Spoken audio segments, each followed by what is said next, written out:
A powerful businessman decides to pretend he has lost everything to test who would stay by his side. Within a few days, those close to him disappear as if they had never been there. In the midst of the void, only one employee remains without changing her posture. If you like stories of love and romance, watch until the end and you won't regret it. Subscribe to this channel and leave your comment saying where you are listening to this beautiful story from. We continue. Rafael Almeida never had doubts about who he was. At 42, he commanded one of the largest real estate groups in São Paulo, with development spread across the entire country. His name was engraved on plaques of luxury buildings in million-dollar contracts and on the business pages of the main newspapers. When he entered a room, silence naturally settled, not out of fear, but out of respect for what he represented. Power, success, absolute control. The penthouse where he lived in Itaim Bibi had a view of the entire city. From the windows of the 23rd floor, São Paulo looked like an illuminated board where every movement was predictable, every piece had its defined place. Rafael liked that feeling. He liked knowing that everything around him worked because he determined it so. His routine was timed with military precision. He woke up at 5:30, ran 10 kilometers on the treadmill while reviewing financial reports, took a cold shower to keep his mind sharp, and was in the office before 7. The company he had built over the last 15 years was his most perfect creation. He had started with a single piece of land inherited from his father and transformed it into an empire that moved billions, not by luck, but by strategy. Every move calculated, every risk measured, every partnership handpicked. Rafael did not believe in chance. He believed in planning, execution, and results. The people around him seemed to understand this. His social circle was formed by businessmen, investors, and influential politicians. Dinners at starred restaurants, boxes at sporting events, business trips that blended into moments of leisure. Everyone was always available, always smiling, always interested in what he had to say. Rafael reciprocated in kind, presence, calculated attention, measured generosity. That was how the world worked at that level. Relationships were investments, and investments needed to generate a return, including romantic relationships. Rafael had never married, but neither had he been alone.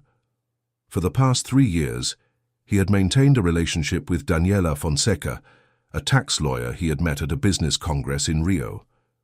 She was everything one would expect: beautiful, intelligent, well-connected, with interesting conversation and clear ambitions.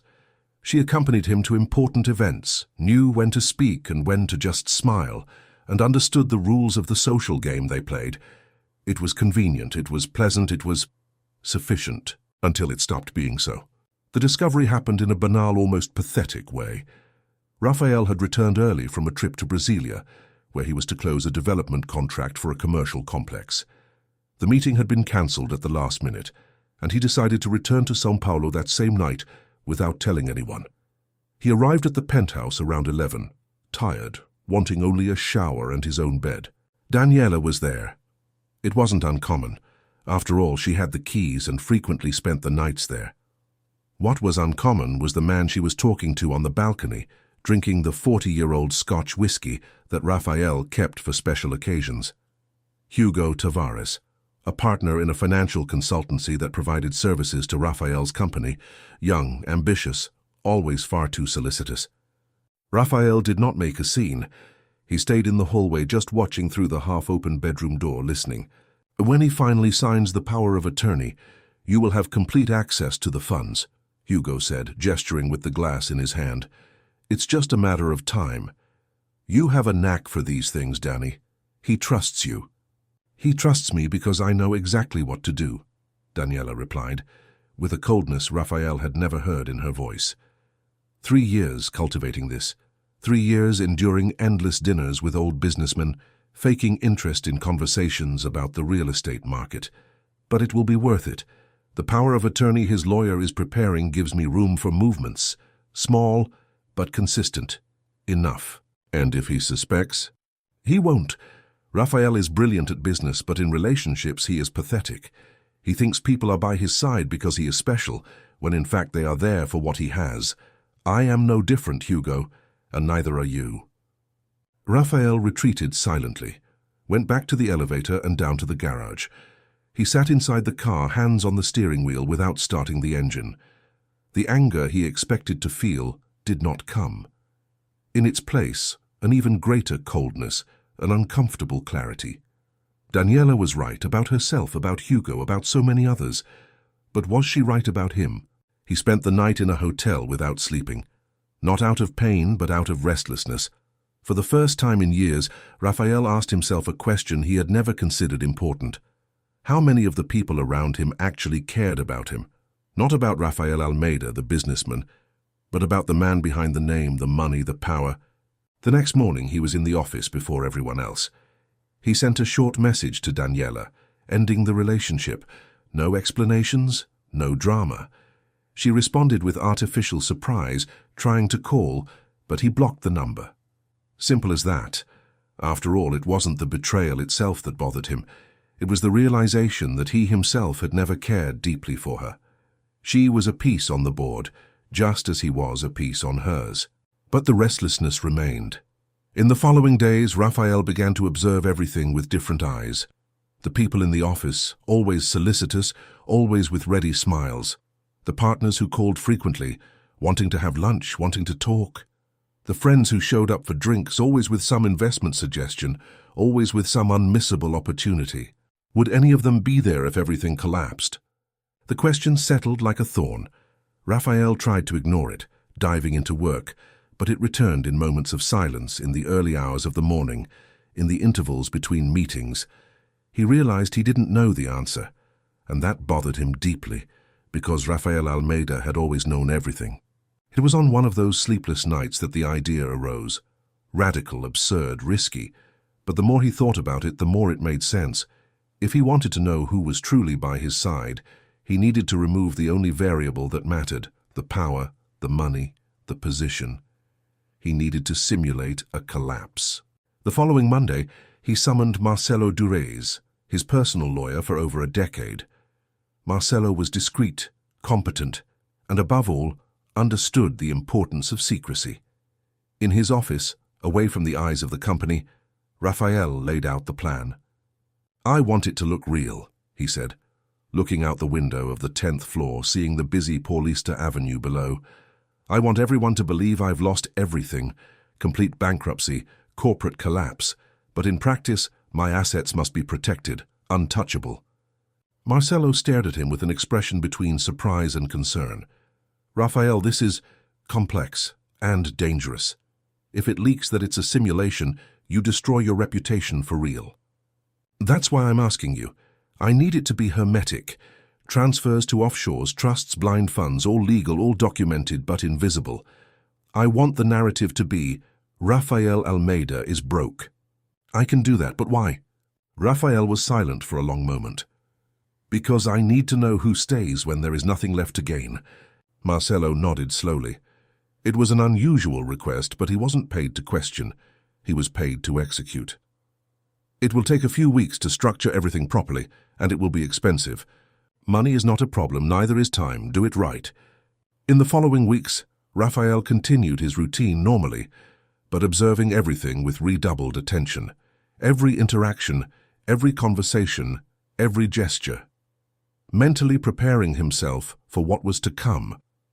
Marcelo worked behind the scenes, creating the necessary legal structure. Shell companies, gradual transfers, documents that would prove, if necessary, that everything was protected, but which, to the outside world, would look exactly the opposite. When everything was ready, Marcelo presented a complete dossier. "It's done. On paper, you are about to lose everything. Non-existent but documented debts, false but official lawsuits, problems with the federal revenue that look real. I can trigger it whenever you want, but Raphael, are you sure? Are you?" Raphael opened the dossier, flipped through the pages. It was perfect, scarily convincing. If someone investigated, they would find exactly what they expected to find. An empire crumbling, a man on the edge of the precipice. "Activate everything on Monday," he said, closing the folder. "I want the news to spread fast." Marcelo sighed. "As you wish. But know that from the moment this starts, there is no turning back, at least not without consequences. I know. That weekend, Raphael stayed alone in the penthouse. He didn't answer calls, didn't go out, didn't talk to anyone. He just waited, looking at the city below, that illuminated board that would soon see his fall. On Monday morning, everything collapsed, or at least it seemed to collapse.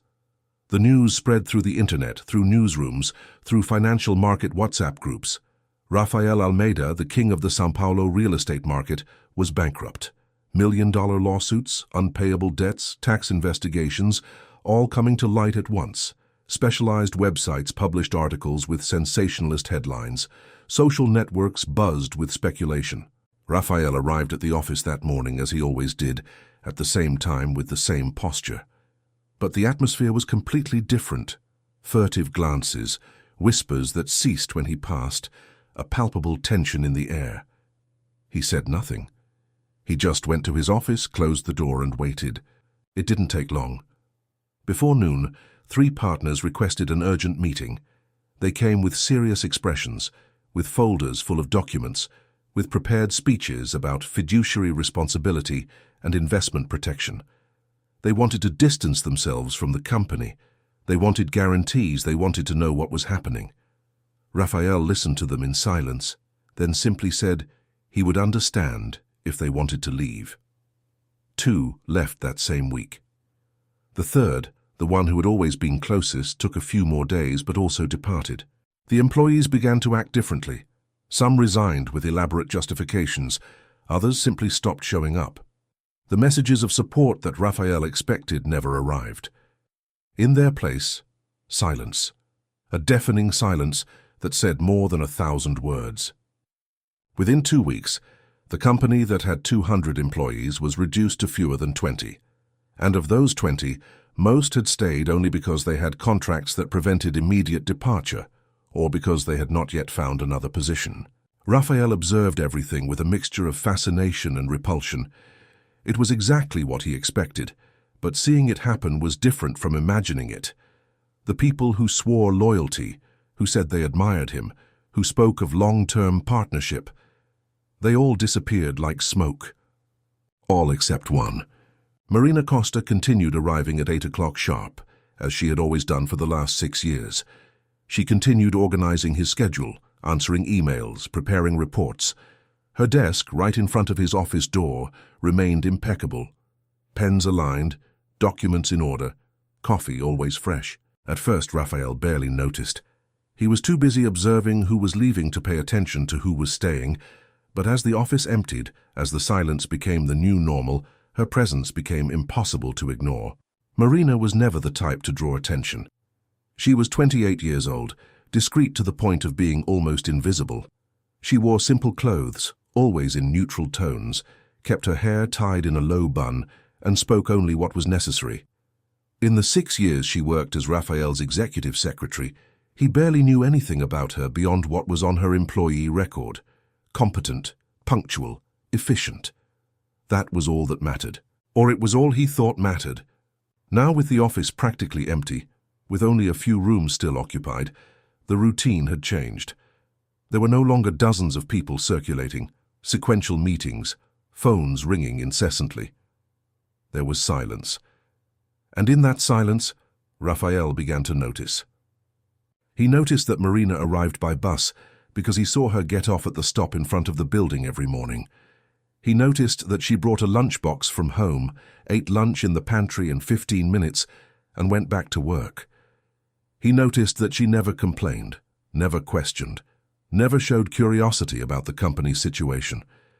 She simply continued doing what she had always done, with the same dedication as always. And that intrigued him, because unlike all the others, Marina had no apparent reason to stay. She had no profit sharing, no promises of future promotion, no declared emotional bond. She was just an employee, and employees should have been looking for stability elsewhere, not staying on a boat that everyone believed was sinking. One morning, Raphael arrived earlier than usual, 5:30 in the morning. The building was empty, silent. He went up to the office expecting to find everything in the dark, but there was a light on. When he opened the door, he saw Marina at her desk, working. She looked up, showing no surprise. "Good morning, Mr. Almeida." "Marina," he said, genuinely confused.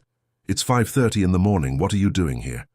"Organizing the legal department's files," she replied, as if it were the most natural thing in the world. "With the team gone, a lot of things became disorganized. I thought it best to resolve it before it became a bigger problem." Raphael stood still, not knowing what to say. She wasn't being paid extra for this. She wasn't being pressured to do this. She was simply doing it. "You didn't have to," he said finally. Marina shrugged slightly.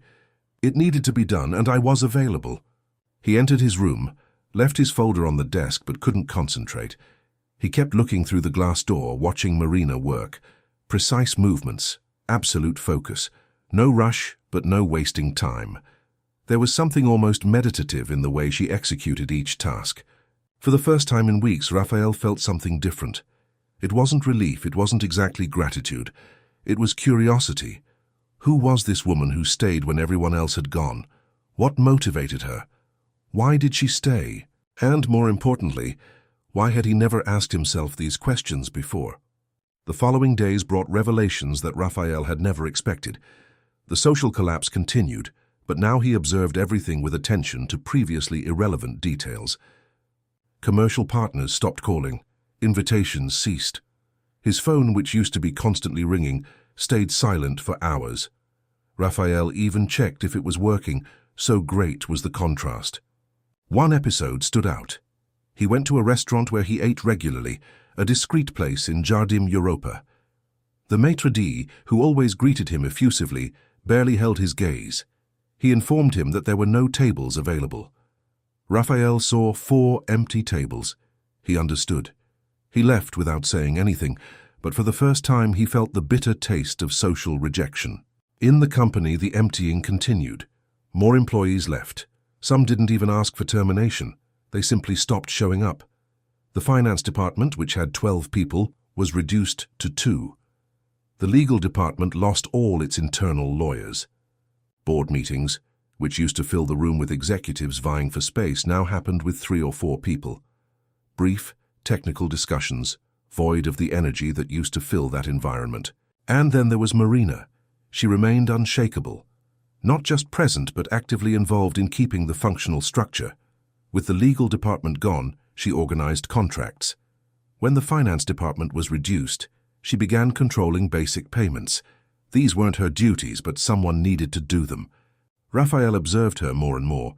He noticed she always arrived 15 minutes early, that the coffee never got cold in the thermos, that she anticipated needs without being asked. But what drew the most attention was her serenity. She showed no nervousness with the chaos. She didn't ask questions about the future, she simply did her work. This stability began to function as an unexpected anchor. Amidst the crumbling relationships, there was something comforting in knowing that Marina would be there, punctual, organized, reliable. It was on a Thursday afternoon that the first true conversation happened. Raphael was alone in his room, reviewing old contracts, trying to understand exactly where everything had started to go off the rails even before the experiment. Not that there was anything wrong operationally, but he was looking for signs, clues, of when relationships became purely transactional, when he stopped being a person and became just a position. Marina knocked on the door, bringing fresh coffee and an envelope. "This arrived for you, express delivery." Raphael took the envelope, thanked her with a nod. Marina turned to leave, but he called her before she reached the door. "Marina." She stopped, turned around. "Yes, Mr. Almeida." "Why are you still here?" The question came out more direct than he intended. Marina blinked, appearing genuinely confused by the question. "It's still my working hours," she replied with simple logic. "That's not what I meant." Raphael leaned back in his chair, studying her face. "Everyone left. The company is... Well, you see the news. Why haven't you looked for another job? Why do you keep coming?" Marina was silent for a moment, as if she were really considering the answer. It wasn't an uncomfortable silence, but a reflective one. "I have a contract," she said finally, "and as long as that contract exists, I have a responsibility. I don't usually abandon responsibilities, even if the boat is sinking. Even if it is." She kept her gaze steady. "Besides, Mr. Almeida, work isn't just about convenience, it's about commitment. You hired me when I needed it, trusted my work, paid honestly all these years. It would be dishonest of me to leave just because the situation got difficult." Raphael felt something strange in those words. It wasn't pity, it wasn't cheap gratitude. It was integrity, pure and simple. Marina wasn't making cost-benefit calculations. She wasn't measuring what she would gain by staying or lose by leaving. She was simply honoring a commitment because to her that mattered. "And if the company closes for good?" he asked, testing her. "Then it will close, and I will look for another job. But as long as there are open doors, I will be here doing my part." She said this with such naturalness that Raphael almost smiled. Almost. Instead, he just nodded. "Thank you, Marina. You can go back to work."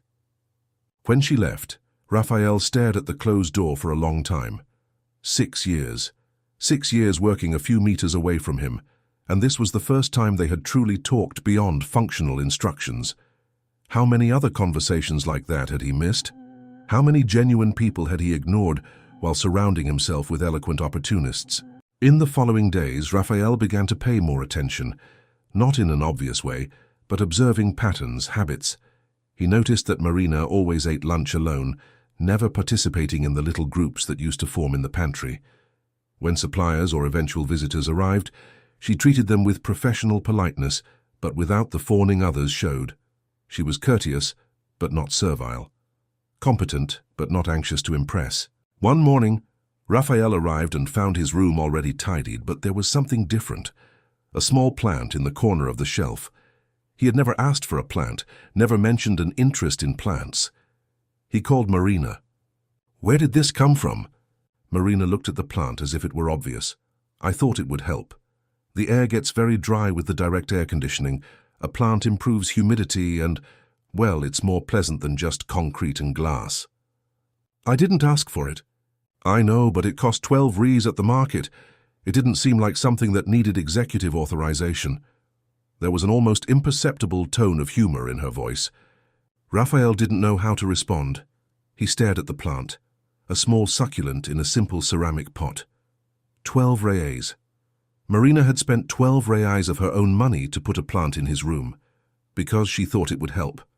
Not to impress him, not to gain points, just because. "Thank you," he said, and realized it was the first time he had thanked someone genuinely in weeks. The weeks turned into a month. Raphael's experiment continued, but he himself was changing in unexpected ways. The loneliness he previously saw as a necessary part of the test now weighed differently. It wasn't just the absence of people, it was the quality of the absences. People he judged to be close, loyal, important, had evaporated without a trace, and the only one who remained was someone he barely knew. He started asking questions, small, casual ones.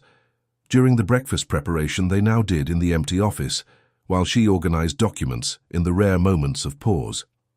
He discovered that Marina grew up in Osasco, in a housing complex, that she had worked since she was 16, balancing jobs with night school, that she had graduated in administration from a private college, paying for the entire course with her own salary, that she supported her mother, a widow, and a younger sister who was studying nursing. "Why administration?" Raphael asked one afternoon, genuinely curious. "Because I believed that organization moves the world," Marina replied, without looking up from the document she was reviewing. "And I'm good at organizing. It seemed like a natural path. Never wanted more management directorship." Marina paused, finally looking at him. "The wanting isn't missing, but wanting and being able are different things. I know where I came from. I know which doors open for people like me and which stay closed. I decided to be excellent at what I do instead of frustrated by what I can't do." There was an acceptance in those words that wasn't resignation. It was pragmatism, a clear understanding of social structures and a conscious choice of how to navigate them. Raphael admired that, the raw honesty, without performative resentment or self-pity. And if the doors could open, then I would walk through them. But until then I do what is within my reach in the best way possible. Raphael reflected on that for days. Marina had a third of what he always had in terms of opportunities, resources, and contact networks. But she had something he had lost, or perhaps never had: clarity about her own values. She knew exactly who she was, not by position or assets, but by principles. It was during this time that Raphael began to notice other details, the way Marina solved problems without creating drama, how she negotiated with aggressive suppliers, maintaining firmness but without arrogance, how she organized priorities with a logic that he, accustomed to delegating everything, didn't always immediately understand but which always proved correct. On a Friday, late in the afternoon, the floor's air conditioning system broke. The maintenance company charged triple for emergency service on the weekend. Marina simply called 3 competing companies, got a quote 40% cheaper, and scheduled it for early Monday, with a guarantee that it wouldn't affect the office hours. When Raphael asked how she managed it, she shrugged. Research and politeness. People help when you treat them with respect, not when you shout. It was so simple, so obvious. But how many times had Raphael solved things through imposition of will, through exorbitant payments, through hierarchical pressure? How many times had he failed to try the simplest solution because he was used to complex and expensive solutions? The conversations became more frequent. Not long, Marina was not one to chat for hours, but significant. She had informed opinions about efficiency, about management, about people, and she wasn't afraid to express them when questioned, even when she disagreed with him. The problem with most executives, she said once when Raphael complained about a former partner who had abandoned ship, is that they confuse success with character. One doesn't guarantee the other. You built an empire, it's undeniable, but that doesn't mean you chose well who you placed around you. The frankness could have been offensive, but coming from her it sounded only true. Raphael wasn't offended. On the contrary, he felt something he hadn't experienced in a long time, genuine respect for someone's opinion. "And what do you think was missing?" "Filters," Marina replied without hesitation. "You filtered by professional competence, by financial return, by social status, but you didn't filter by integrity, and integrity only reveals itself in a crisis. When everything is going well, everyone is loyal. It's when the tide turns that you know who is really by your side." Raphael was silent, absorbing those words.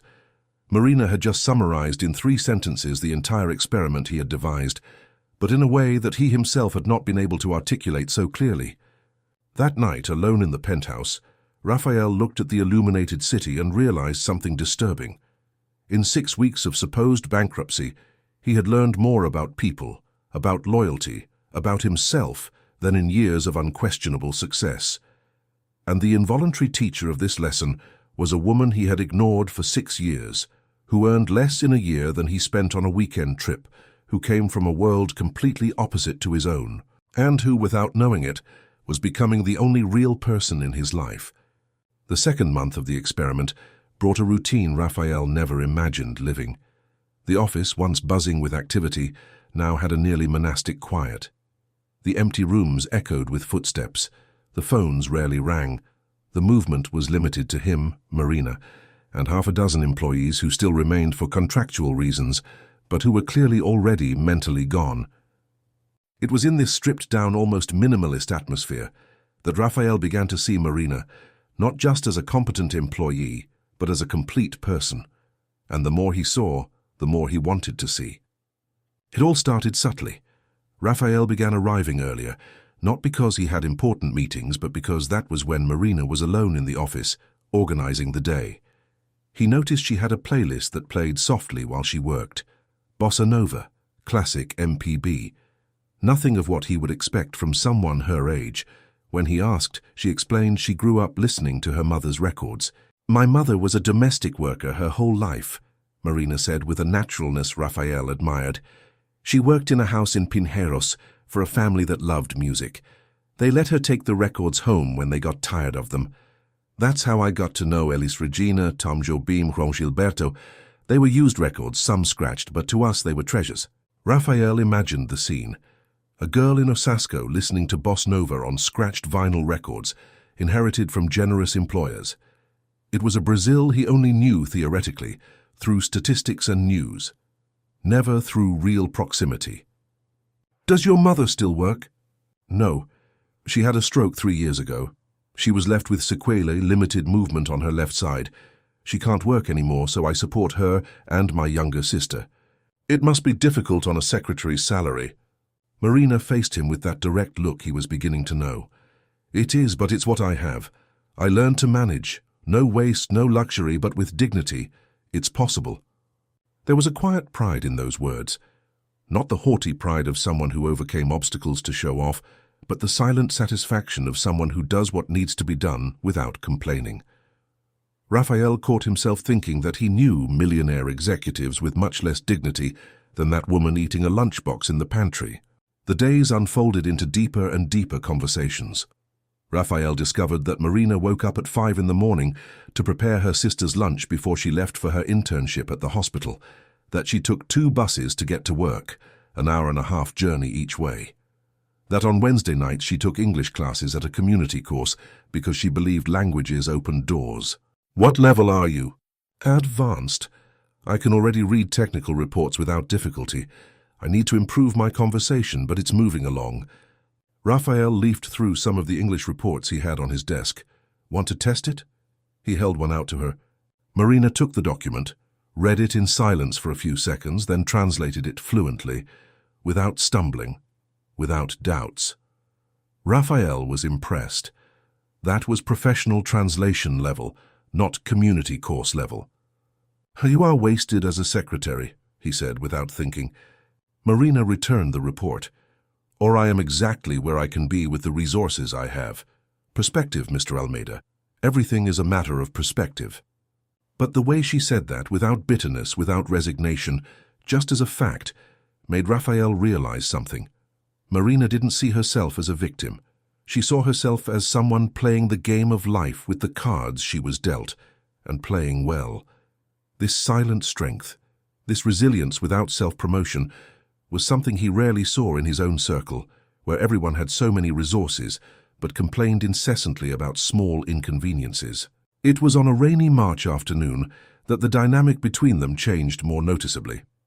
São Paulo was being punished by one of those typical summer storms that extend into autumn. The sky darkened at 3 in the afternoon, and the rain came with violence, flooding avenues, paralyzing traffic. Raphael was in his room, watching the water descend in thick curtains across the window glass, when Marina knocked on the door. Mr. Almeida, the nearby subway station closed due to flooding. The buses are stopped. I'll need to wait for the storm to pass to be able to get home. He looked at the clock. It was 4 in the afternoon. The forecasts indicated rain until at least 9 at night. Do you live far? Osasco. On a normal day, 2 hours of public transport. With a flood, she made an expression that made words unnecessary. Raphael made an impulsive decision. I'll give you a ride. Marina blinked, surprised. There's no need, Mr. Almeida. I can wait right here. 5 hours waiting in an empty office? It makes no sense. I have a driver. It's no trouble. She hesitated, clearly uncomfortable with the idea, but the logic was irrefutable. If it's really no trouble, it isn't. Get your things. The journey to Osasco was a revealing experience for Raphael. He rarely left the noble regions of São Paulo. His world was limited to the Itaim Jardins Paulista Vila Olympia axis. Osasco was unknown territory. As the car advanced along the Marginal Tietê, then the Raposo Tavares, the scenery changed gradually. Luxury buildings gave way to simpler constructions, then to housing complexes, modest commercial areas. Marina guided the driver with precision, knowing every street, every shortcut. When they finally reached the destination, Raphael looked at the building. 12 floors, worn but clean facade, gate with an intercom, small garden in front. It was simple but dignified. It's here, Marina said, already opening the door. Thank you for the ride, Mr. Almeida. Marina, wait. Raphael didn't quite know what he wanted to say, but he didn't want her to just leave. I had never been to this region. Marina smiled slightly. I imagine not. It's a different world from yours. Can I go up see it? The question came out before he could filter it.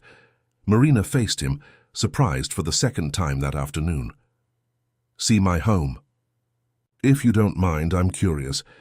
It was true, a genuine curiosity without ulterior motives, just a desire to see what Marina's life was like beyond the office. She seemed to consider it for a long moment, then nodded. All right, but it's simple. I'm warning you now. They went up in the small elevator to the 7th floor. The hallway had that characteristic smell of an old building, a mix of recent cleaning and decades of accumulated stories. Marina opened the door to an apartment at the end of the hallway. The space was compact. Integrated living room and kitchen, 2 small bedrooms, 1 bathroom. But it was impeccably organized. Nothing was out of place. The walls had simple paintings, family photos in modest frames, a shelf with books, many books. The dining table had a lace tablecloth clearly handmade. There were plants in the windows, cared for with affection. "Mom, I'm home!" Marina called, and a woman of about 55 appeared from one of the rooms using a cane, one side of her body clearly less mobile than the other. "Daughter, what rain, I was She stopped seeing Raphael. "Oh, we have a guest. Mom, this is Mr. Almeida, my boss. He gave me a ride because of the storm. Mr. Almeida, my mother, Donna Celia." Raphael extended his hand, and Donna Celia squeezed it with her right hand, her left holding the cane. "Very pleased, sir. Marina talks about you a lot." "She does?" Raphael looked at Marina, who seemed slightly embarrassed. "I say you're a demanding but fair boss," she said quickly. "Mom, Mr. Almeida only came to bring me because of the rain. But since you're here, will you have some coffee? I just made it." Raphael was going to decline automatically, but something made him accept. Perhaps Donna Celia's hopeful expression, perhaps the curiosity to extend that moment. "I'd love to." The coffee was served in the small living room, in cups that were clearly kept for special occasions. Donna Celia, despite her physical limitations, moved through the kitchen with adapted efficiency, picking up the cake that was covered on a plate. A simple cornmeal cake, but with a smell that made Raphael realize he hadn't eaten homemade cake in years. The conversation flowed surprisingly naturally. Donna Celia was talkative, telling stories of when she was young, when she raised her daughters alone after being widowed early. She spoke with pride of Marina, of how she was always studious, responsible, dedicated. "This girl never gave me trouble," she said, looking at her daughter with evident love. "Since she was little, she was already organized. She already knew what she wanted. She saw the other children playing. She would stay reading the books I brought from the house where I worked." "Mom, stop," Marina asked, but without much conviction. "Hey, it's true. The boss where I worked had a huge library. When he died, the family was going to throw everything away. I asked if I could take some books. I brought 3 full bags. Marina read them all, one by one." Raphael looked at the shelf in the living room. He recognized some classic titles: Machado de Assis, José de Alencar, administration books, technical manuals, a library built with scraps, but with criteria. He stayed there for almost 2 hours. When he finally said goodbye, the rain had stopped. On the way back home, Raphael stayed in silence in the back seat of the car, processing everything. That small apartment in Osasco had more human warmth than his 300-square-meter penthouse in Itaim. Donna Celia, with her physical limitations and scarce resources, had more genuine joy than many of the rich and healthy people he knew. And Marina, who woke up at 5 in the morning, took 2 hours of transport, worked 8 hours, studied English at night, cared for her mother and sister, and still maintained that serenity, that dignity, that silent strength. For the first time, Raphael felt something that scared him. It wasn't pity. It wasn't superficial admiration. It was attraction, real, deep, inconvenient. In the following days, Raphael caught himself thinking about Marina in ways he shouldn't. He noticed details he had never noticed: the way she lightly bit her lower lip when she was concentrated, how her eyes shone when she solved a complex problem, how her fingers, always with short and clean nails, moved with precision when typing. He started looking for excuses to talk. He asked her opinion on matters he previously would have solved alone. He lengthened meetings that could have been emails. He offered coffee, even when he didn't want coffee, just to have her in the room for a few more minutes. Marina, professional as always, maintained her posture. But Raphael began to notice small things: the way she sometimes observed him when she thought he wasn't looking, how she took a second longer to leave the room after delivering a document, how her voice, always controlled, sometimes faltered slightly when their eyes met. Could it be that she also felt something? The question tormented him. Because if she did, it was a problem, a huge problem. He was the boss, she the employee. He came from a world of privilege, she from a reality of daily struggles. And worst of all, the entire current situation was based on a lie. The bankruptcy was fake, the test was real, and Marina knew nothing. This awareness began to weigh. Initially, the experiment had a clear objective: to discover who was loyal. Mission accomplished. Marina proved her loyalty 100 times. But now, continuing the lie meant sustaining a relationship that was beginning to mean something on false grounds. Every genuine conversation was tainted by the farce. Every moment of true connection was built on a foundation of deceit. Raphael saw himself in a moral dilemma he hadn't foreseen. Revealing the truth meant risking losing the only real person he had found, but not revealing it meant living a lie with someone who valued honesty above all else. It was on a Friday night, when everyone had already gone and it was just the two of them in the office, that Raphael realized he was in dangerous territory. Marina entered the room, bringing the last reports of the day. He was at the window, looking at the city, lost in thought. "Mr. Almeida, these are the balance sheets you asked for. Is there anything else for today?" Raphael turned around.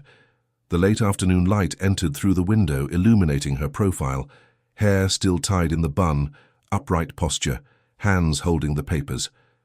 But there was something different in her look, a vulnerability he had never seen before. "Marina," he said, taking a step toward her, "can I ask a personal question?"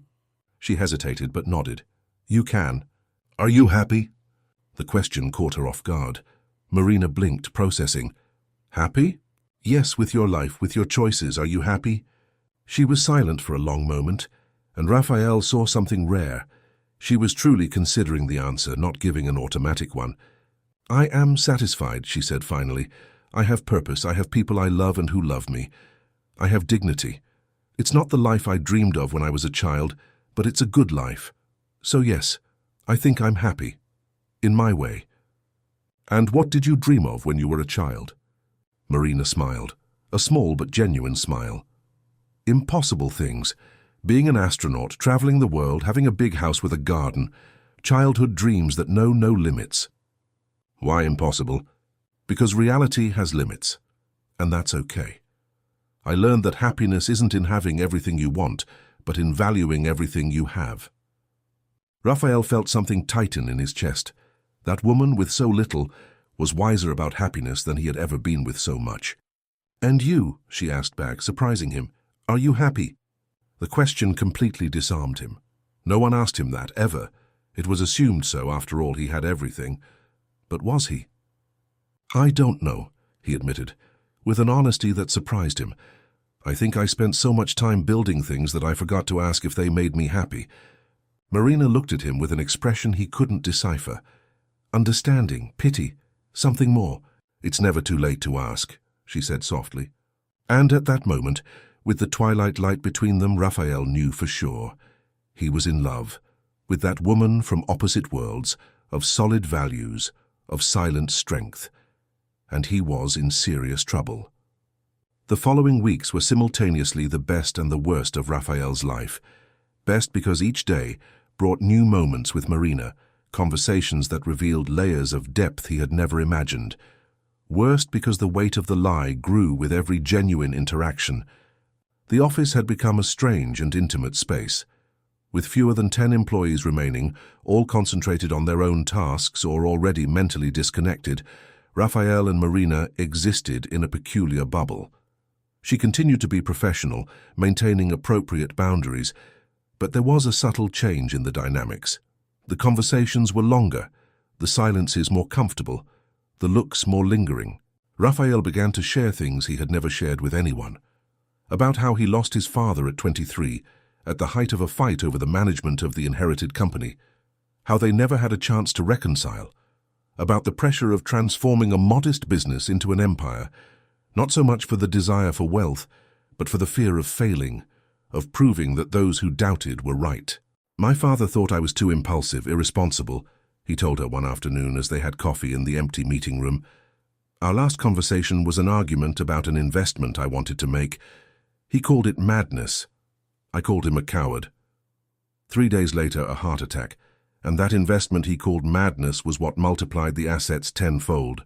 Marina listened with attention, without judging, without offering empty platitudes. You proved you were right. Yes, but for whom? He wasn't there to see it anymore. For yourself. Sometimes that's what it's about, not proving it to others, but proving to yourself that you are capable. Raphael smiled bitterly. I spent 15 years proving it, and now I realize I was so busy proving it that I forgot to live. It's never too late, she repeated the phrase she had said before. While there's life, there's choice.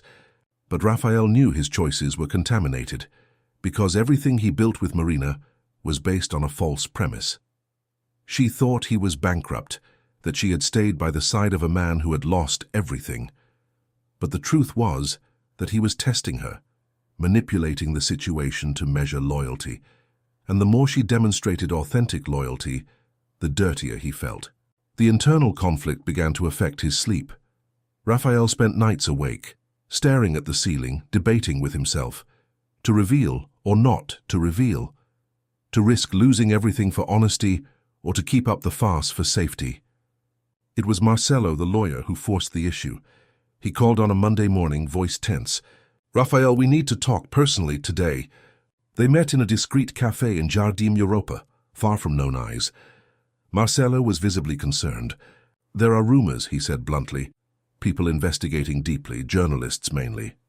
The bankruptcy was too convincing. They want to understand how an empire crumbles so fast. If they keep digging, they'll find inconsistencies. Raphael felt his stomach tighten. How much time do we have? Weeks, maybe a month. After that, someone will connect the dots, and when they discover it was staged, the destruction will be real. Your reputation, your credibility, everything. Then I need to end the experiment. More than that. You need to reverse everything publicly with a credible narrative. We can work on that, create a story of successful restructuring, hidden investors, something like that. But it needs to be soon. Raphael was silent, processing. He knew this moment would come, but he didn't expect it to be so soon. He wasn't ready. 1 week, he said. Give me 1 week to organize some things. Marcelo studied him with a penetrating gaze. Does this have to do with the secretary? Raphael didn't answer, but his expression said everything. To Raphael, whatever is happening, she deserves to know the truth before everything blows up. Believe me, it will be much worse if she finds out from third parties. I know, but knowing and doing were different things. That week, Raphael lived in a state of constant tension. Every moment with Marina was precious because he knew it could be one of the last. Every conversation carried additional weight. He observed her constantly, memorizing details. The way she laughed, rare but genuine. How her eyes lit up when she spoke of her sister who was graduating in nursing. How she lightly touched the necklace she wore, a simple cord with a small pendant when she was pensive. Is it your grandmother's? He asked once, pointing to the necklace. Marina touched the pendant automatically. No, it's my sister's. She gave it to me when I got this job 6 years ago. She said it was a lucky charm. I wear it every day. You are close to her. Very. Luciana is 12 years younger. I practically raised her together with my mother. When our father died, she was only 3. She doesn't have many memories of him. I became a little bit mother and a little bit sister. It must be difficult, that responsibility. It's love, not weight. Marina said this with a simplicity that dismantled any contrary argument. Raphael felt a growing urge to tell everything, but there was always a reason to postpone. Not today after the meeting. Not today, she seems tired. Not today, it's Friday, and she deserves a quiet weekend. The excuses accumulated. Until, on Thursday of that week, something happened that forced the issue. Marina entered the room with an expression Raphael had never seen. Deep concern, almost fear. Mr. Almeida, I need to ask a favor. A big favor. Go ahead. My sister, well, she had an opportunity. A full scholarship to do a specialization in neonatal ICU in a private hospital. It's a unique chance. It could change her career completely. But she needs to pay an enrollment fee, teaching materials, those things. It's 4,000 reais. I have 3,000 saved, but I'm missing 1,000. She paused, clearly embarrassed by having to continue. I know the company's situation is complicated. I know it might not be the right time, but I wanted to ask if I could have an advance on my salary. Just 1,000 reais. I can pay it back in 4 installments. I've already done the math. Raphael felt something break inside him. There was Marina. the woman who had stayed when everyone else left, asking for a 1,000 raise advance to help her sister, offering to pay it back, while he had millions hidden in offshores. The obscenity of the situation disgusted him. "Marina," he began, but she raised her hand. "If it's not possible, I understand. I'll find another way. I just thought of asking first." "It's not that, it's that—" He stood up, took a few steps around the room.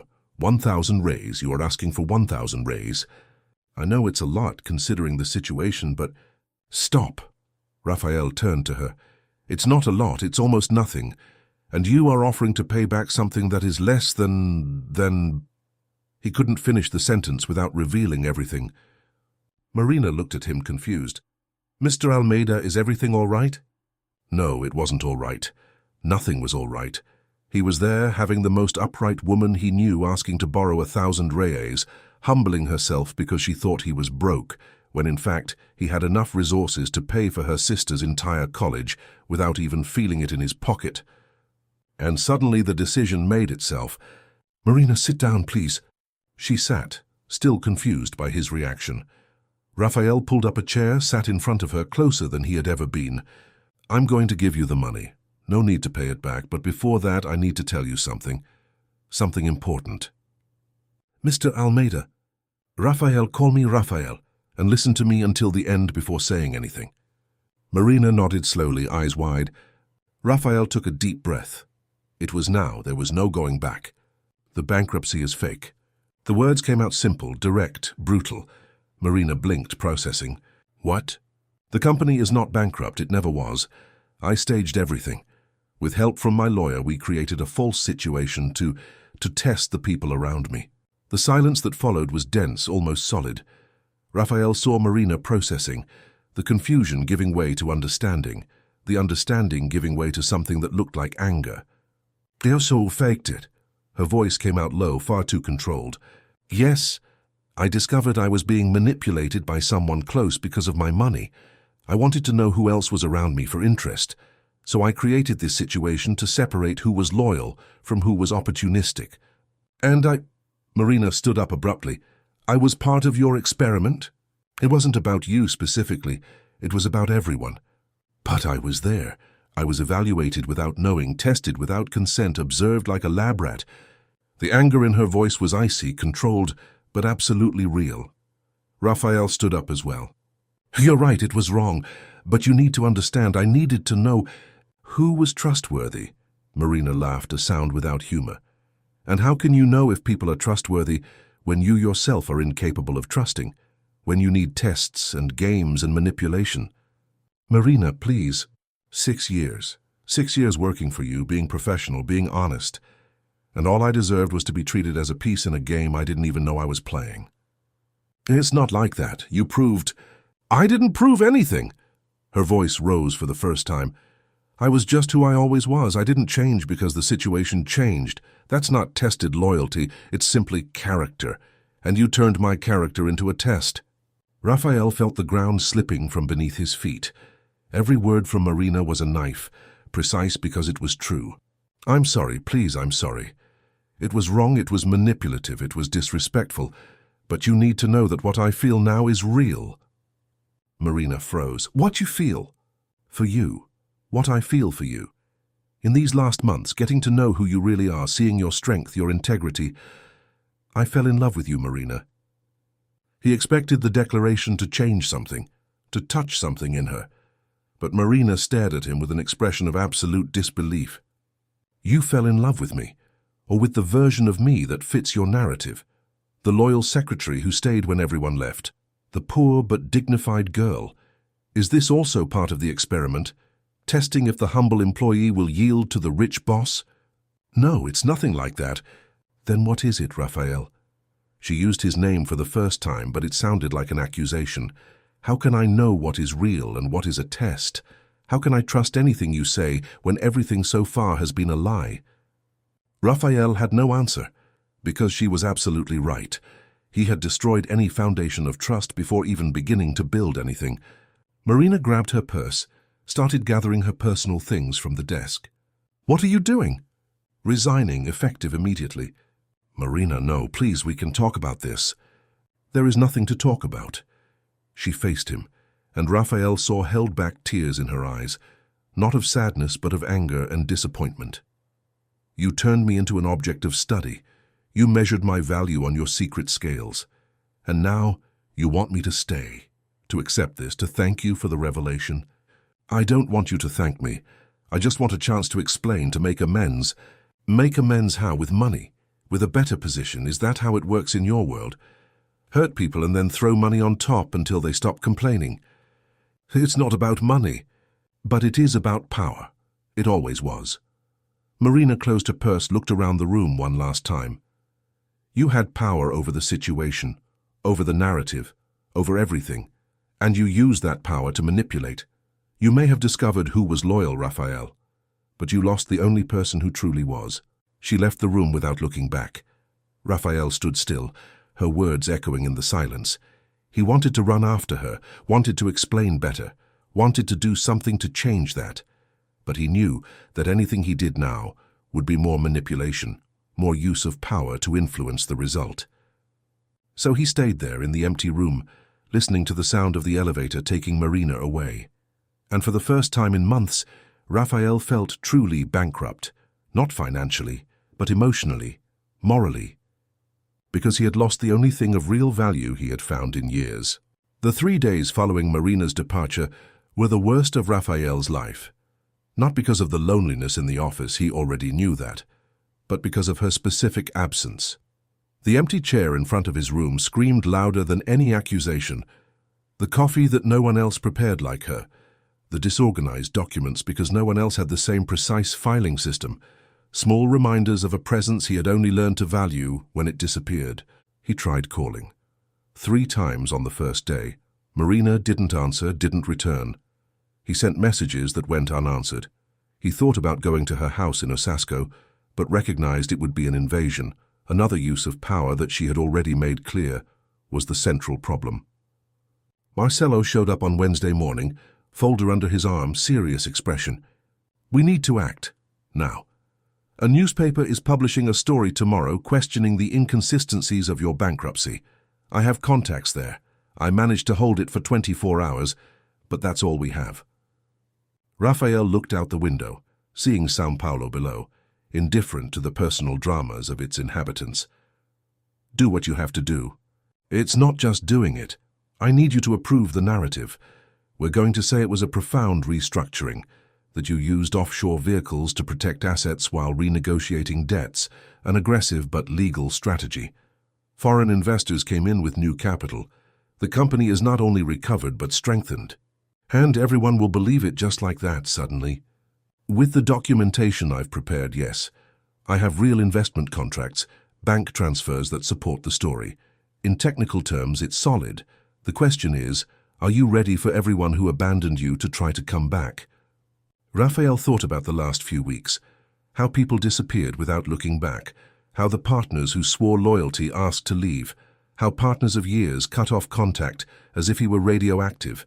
Let them come back, but they won't find what they expect. Marcelo arched an eyebrow, explaining further.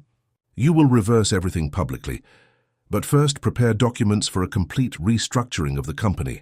I want the exit of all current partners with the purchase of their shares at fair value. I want a new board, new selection criteria, no longer chosen by who they know but by verifiable character. Raphael, that's radical. It will cost a lot. It will create friction. I don't care. And there's more. I want to create a scholarship fund for employees who want to study, no matter the field, no matter the level. If they work well, if they have dedication, they will have support to grow. Marcelo was taking notes, but his look was that of someone seeing a different man in front of him. This is because of the secretary. It wasn't a question. Raphael didn't deny it. It's because of what she taught me. That there are people fighting every day just to have the opportunities I had handed to me. That talent and character don't depend on birth. And that I wasted years surrounded by people with all the resources and no integrity. Beautiful speech, but she's still mad at you. I know, and she has every right. But that doesn't change that she was right about everything. Marcelo closed the folder. All right, I'll prepare everything. But Raphael, as a friend and not as a lawyer, a piece of advice. If you really feel something for this woman, give her space. Don't try to buy forgiveness. Don't try to force reconciliation. Let her process. And if she never forgives? Then you live with the consequences of your choices, like adults do. The machine was activated that afternoon. Marcelo coordinated everything with military efficiency. Press releases were sent, documents published, interviews granted. Within 24 hours, the narrative changed completely. Rafael Almeida was not bankrupt. He was, in fact, stronger than ever. The aggressive restructuring had eliminated unnecessary spending, international investors injected capital, and new projects were in development. The reactions were immediate and predictable. Rafael's phone started ringing non-stop again, messages from former partners wanting to resolve misunderstandings, commercial partners suddenly remembering old proposals, invitations to dinners, events, meetings, the social circus reassembling as if it had never stopped. Rafael ignored everything.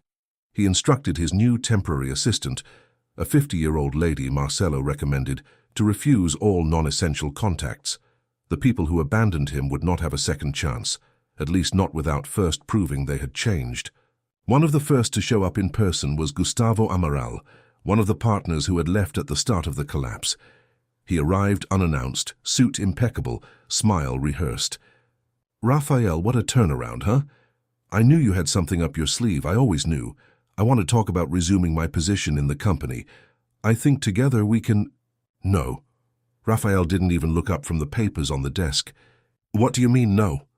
"There is no conversation to be had. You sold your share when you thought it was sinking. You accepted the value you wanted, signed the papers. It's over." "But Rafael, be reasonable. It was a misunderstanding, a reaction to what seemed like a real crisis." "It was exactly what it was. A revelation of character. The crisis was fake, but your reaction was real, now live with it." Gustavo tried to argue, appeal to years of partnership, to shared projects. Rafael was inflexible. When he finally left, visibly shaken, Rafael felt no satisfaction, only confirmation that he was on the right path. Others came. All received versions of the same answer. Some accepted with resignation, others with ill-disguised anger. Rafael didn't care. For the first time in years, he wasn't worried about keeping up appearances or cultivating useful relationships. He was worried about doing the right thing. The restructuring of the company was deep. New partners were chosen not by networking, but by a track record of proven ethics. Rafael personally interviewed each candidate, asking questions about values, about difficult choices, about moments where character was tested. He looked for Marina's, not Gustavo's. The scholarship fund was created and announced internally. The employees' reaction was one of genuine surprise. Many thought it was a prank, some new test. Rafael made it clear it wasn't. Whoever wanted to study, grow, develop new skills would have support. No hidden trade-offs, no abusive loyalty contracts, just investment in people. 3 weeks after the revelation, Rafael was in a meeting with the new board when Marcelo entered, a strange expression on his face. "There's someone here to see you, says it's personal." Rafael felt his heart race. Could it be Marina? He excused himself and went to the reception. It wasn't Marina. It was Luciana, her sister. The girl had the same delicate build as Marina, but her eyes had a different, more direct intensity. She wore a hospital intern uniform. She must have come straight from her shift. "Mr. Almeida, can we talk in private?" Rafael took her to a smaller meeting room. He offered water, coffee. She refused everything, went straight to the point. "Marina told me everything. About the experiment, about what you did." Rafael nodded, prepared for more accusations. Deserved ones. "I want you to know she is suffering." The words hit Rafael like a punch.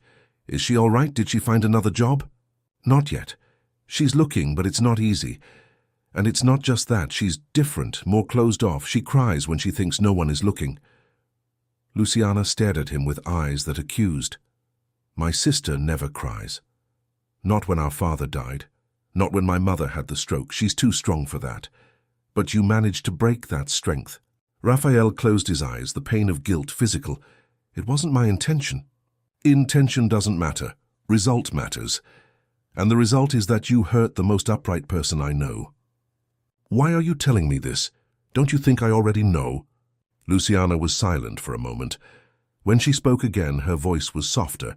Because she also misses you. She doesn't admit it, but I know, my sister, she misses you. Then why doesn't she answer my calls? Why doesn't she respond? Because to trust again would be to expose herself again. And she doesn't know if she can do that. She doesn't know if you've really changed or if it's just another phase, another game. Rafael stood up, went to the window. Outside, São Paulo buzzed. I've changed, or I'm changing, but how to prove that without looking like I'm trying to buy forgiveness? I don't know, I don't have answers. I only came because my sister deserves to be happy. And I think that despite everything, you made her happy for a while. Truly happy, not just satisfied. I saw it in her eyes when she spoke of you, even without realizing it. And now? Now she is lost. And you seem to be too. Maybe it's time to stop planning, strategizing, trying to control. Maybe it's time to just be honest, completely honest, without little games. Luciana stood up to leave but stopped at the door. Oh, and Mr. Almeida, thank you for the scholarship. Marina used the advance you gave to pay my enrollment. She said you insisted it be a gift, not a loan. That meant everything to us. She left before Rafael could respond. He stood still in the empty room, processing. Marina had used the money for her sister even after knowing the truth, even angry, even hurt. Because promises were promises, because her sister wasn't to blame, because she was exactly who she always was, upright to the core. That night, Rafael did something he hadn't done in years. He wrote a letter, by hand on paper without digital resources or assistance. He wrote about what he learned, about how he changed, about the mistakes he made. He didn't ask for forgiveness, because he knew forgiveness isn't asked for, it's earned. He didn't promise things because promises without actions are empty. He just told the truth, simple, raw, complete. He told about how he felt when everyone left and she stayed, how each conversation revealed a person he would have wanted to know years ago, how the visit to the apartment in Osasco showed more human warmth than his whole life of luxury, how her silent strength made him question everything he thought he knew about value and character. And he told about the fear that it was too late, fear of having destroyed something precious before even understanding what he had, fear that Marina would never trust him again and that this would be the just punishment for his games. He ended the letter with a single line. I don't ask you to return. I only ask that you know that you changed my life, and I will be eternally grateful for that, even if we never speak again. He put the letter in an envelope, wrote the address in Osasco. But he didn't send it, he kept it in the desk drawer. Because sending it would seem like pressure, another attempt to manipulate the situation. If Marina wanted to talk to him, she would know where to find him. Until then, all he could do was continue changing, proving with actions and not words that he had learned the lesson. Even if the lesson had cost him the only person who truly mattered. 6 weeks. That was how long it took for Marina to reappear. Rafael wasn't counting the days, but his body was. Every morning waking up with the weight in his chest, every night sleeping little, thinking about what he could have done differently. Every moment in the office looking at the empty chair and remembering how everything was better when she was there. But he didn't force it. He kept his distance, respected her space. He focused on making the changes he promised himself. The company was transforming slowly. New values, new culture, a new way of operating. No longer just about profit and power, but about integrity and purpose. It was on a Tuesday, almost 8 at night. Rafael was alone in the office, reviewing proposals for a low-income housing project he had decided to fund. It wasn't the type of investment that gave a high financial return, but it gave a human return. Families with a roof, children with a future. Marina would approve. He thought about her so much that he almost didn't believe it when he heard the voice. Still working late. Rafael looked up so fast he almost knocked over his coffee. Marina was at the office door, no longer in formal secretary clothes but in jeans and a simple blouse. Her hair was loose for the first time he had seen. She looked younger, lighter, but her eyes carried a caution that broke his heart. Marina. He stood up, not knowing what to do with his hands. How did you get in? Security knows me, they let me up. She walked in a few steps but kept her distance. I came to return this. She placed an envelope on the table. Raphael recognized it. It was the advance he had given her, the 1,000 reais, in cash. You don't need to return it, it was a gift. It wasn't, it was an advance and I pay my debts. Marina, please. But that's not the only reason I came. She took a deep breath as if gathering courage. I came because Luciana told me you refused all the old partners, that you created the scholarship fund, that you changed the whole structure of the company. Changes I should have made years ago. Maybe, but you made them now. Marina took a few more steps, still keeping the desk between them. And I also came because I missed it. The work, the place. You. Raphael felt his heart race, but he forced himself to keep a calm voice. You have no idea how much I missed you. I spent the last few weeks trying to hate you, trying to focus only on the anger, on the sense of betrayal. And I succeeded for a while. But then news started arriving, of how you were different, of employees talking about the changes, of social projects you never did before. I did them because it was right, not to impress you. I know, and that's why it matters. Marina finally approached, went around the desk and stood a few steps from him. If it were to impress me, it would be more manipulation. But I saw your interviews. I read about the scholarship fund. I talked to former employees you helped even after they left. These are not the actions of someone who wants to impress. They are the actions of someone who has truly changed. Raphael couldn't hold back. I changed because you showed me that I was wrong about everything, about what matters, about how to measure value, about what makes someone worthy of trust. You, Marina, with your silent strength, your integrity that isn't for sale, your capacity to remain upright even when it would be easier not to be. So it still hurts, knowing I was tested without consent, that my loyalty was measured as an experiment. I know, and if I could go back, I would do it differently. I can't change the past, but I can promise you that never again, never will I treat you as anything less than an equal. Never again will I hide truths. Never again will I play games. Marina studied him in silence. Raphael allowed himself to truly look at her. He saw fatigue in her eyes, marks of sleepless nights, but he also saw determination, that same strength that had attracted him from the beginning. It still scares me, she said finally. The difference between our worlds, not of money but of experience. You come from a place where people always have second chances, where mistakes are cushioned by resources. I come from a place where one mistake can cost everything. How to make this work? I don't know, Raphael answered with raw honesty. I don't have all the answers. For the first time in my life, I'm not planning 5 steps ahead. I only know that without you, everything I built feels empty. This company, this office, even the new projects. Something is missing.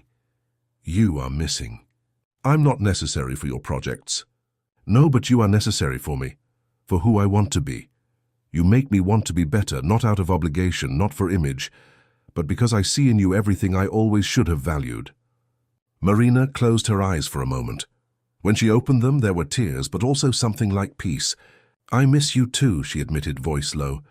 I tried to deny it, but it's true. I miss the conversations, the mornings organizing the office, knowing you would arrive, seeing you discover things that were always obvious to me, feeling seen, truly seen, as a complete person. Then come back, please. It doesn't have to be as it was before. We can redefine everything. Your terms, your pace, just come back. As what? Secretary again? Raphael had thought about this a lot. As a partner if you want, as a director, as a consultant, as whatever you want. But if I'm honest, the title doesn't matter to me. It matters that you are here. Marina gave a small smile. Partner? Raphael, I barely finished college, you know that.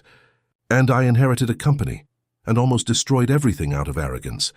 Formal education isn't everything. Character is. And you have more character than all the MBAs I've known. This is madness. Maybe.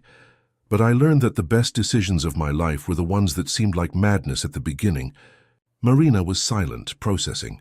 Raphael didn't rush her. He had learned to respect her time. I don't want to be a partner, she said finally. Not yet. I need to learn, to grow, to prove to myself that I can. But I accept coming back. As operations manager, with a fair salary, not favors, with clear responsibilities, not disguised nepotism. Done. And I need time to rebuild trust, to see if this between us is real or if it's just the effect of a dramatic moment. As much time as you need. And no pressure. No expectations that just because we'll work together we need to be more. Raphael nodded despite the pang in his chest. No pressure. Marina held out her hand. Then we have a deal. Raphael looked at the outstretched hand. Formal, professional. Part of him wanted to pull her into a hug, confess that he loved her, that he had spent weeks thinking of her every second. But he respected it. He took her hand, squeezed it firmly. Welcome back. The following months were simultaneously easy and difficult. Easy because Marina returned, and with her, the office gained life again. Her presence reorganized everything, not only physically but energetically. Employees worked better, projects flowed. The company grew with purpose. Difficult because Raphael saw Marina every day and had to contain what he felt. Maintain professionalism when she was meters away. Celebrate her achievements without being able to hug her as he wanted. Hear about her life, including occasional mentions of invitations to go out that she received, and have to smile and say she deserved to be happy. But he respected it. He gave her space. He let her lead the pace. Marina proved to be as competent in management as she was as a secretary. She implemented systems Raphael had never imagined, improved processes that had been flawed for years. She had a sharp, strategic vision, tempered by the pragmatism of someone who knew real limitations. And slowly trust was rebuilt. Not back to what it was, but to something new, more solid, based not on hierarchy or tests, but on genuine mutual respect. It was on a Friday, 6 months after Marina's return, that everything changed again. Raphael was working late, as always, when she knocked on the door. "Have a minute?" "Always." He pushed the papers aside, gave her total attention. Marina entered, closed the door. There was something different in her posture. Nervousness, perhaps, or determination. "I need to talk about us." Raphael's heart raced, but he kept a calm voice. "Go ahead." "These 6 months were enlightening. I saw you keep every promise you made. I saw real changes, not performative ones. I saw you refuse opportunities because they weren't ethical, even when they were lucrative. I saw you treat employees with respect you never showed before." "I was trying to be the person you deserve." "No, you were being the person you always should have been." Marina approached the desk, but this time she didn't keep her distance. She went around, stood beside him. "And I realized something. I'm afraid. Of me. Of us. Of feeling what I feel and having it be a mistake. Of risking and being hurt again. Of—" She paused, took a deep breath. "Of admitting that I love you and having that change everything." Raphael stood up so fast the chair almost fell. "You— what?" "I love you," Marina repeated, eyes fixed on his. "I tried not to love you. I tried to keep my distance, to maintain professionalism. But I can't. You changed, Raphael. But more than that, you made me change. You made me believe that differences can be bridges, not chasms. That love doesn't need identical worlds, it needs mutual respect." Raphael could barely breathe. "Marina, I've loved you since that day in the rain when I saw your house, maybe before. I spent these 6 months trying to prove I deserved you. I don't know if I deserve you, but I love you with every part of me. Then kiss me. Stop planning and just kiss me." He didn't need a further invitation. He pulled her to him, and when their lips met, it was as if everything finally made sense. It wasn't a movie kiss, perfect and choreographed. It was real, urgent, full of months of restraint and stored feelings. Her hands in his hair, his hands on her waist, breaths mixed, hearts racing. When they finally separated, both were out of breath. "We still have a lot to resolve," Marina said, forehead resting against his. "Real differences, practical challenges. We'll resolve them together. No games, no tests. Just us, building something real. Promise?" "I promise, and this time it's a promise I will honor forever." The months that followed were not a fairy tale. Real relationships never are. There were challenges. Marina's family, initially suspicious, took time to accept Raphael. Society, with its unspoken prejudices, judged. Raphael's friends, the few who remained, questioned the choice. But they faced it together.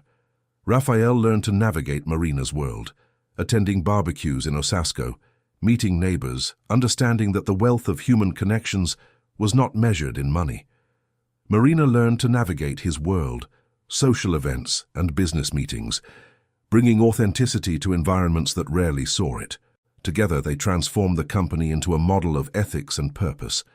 The scholarship fund grew, supporting hundreds of employees. Social projects multiplied.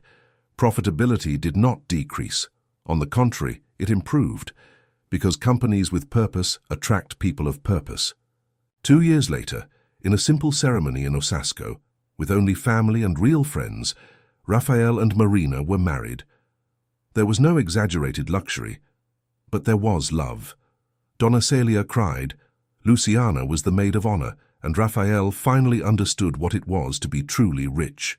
Not for the millions in the bank, but for the woman by his side, for the family he had gained, for the life he had built based on real values. That night, in the penthouse that was now both of theirs but which Marina insisted on decorating with photos and mementos of Osasco because roots matter, Rafael held her hand as they looked at São Paulo through the window. "Regrets?" she asked, a smile on her lips. "Of the experiment every day, of the consequences never." He kissed her hand. "Because it led me to you, and you taught me that real value isn't in how much you have, but in who you are." Philosophical today. I learned from the best. Marina nestled against him, and they stayed there, two worlds that became one, two stories that intertwined into something stronger than both separate. Outside, the city breathed indifferent, but inside, in that penthouse on the 23rd floor, there was something that no money in the world could buy.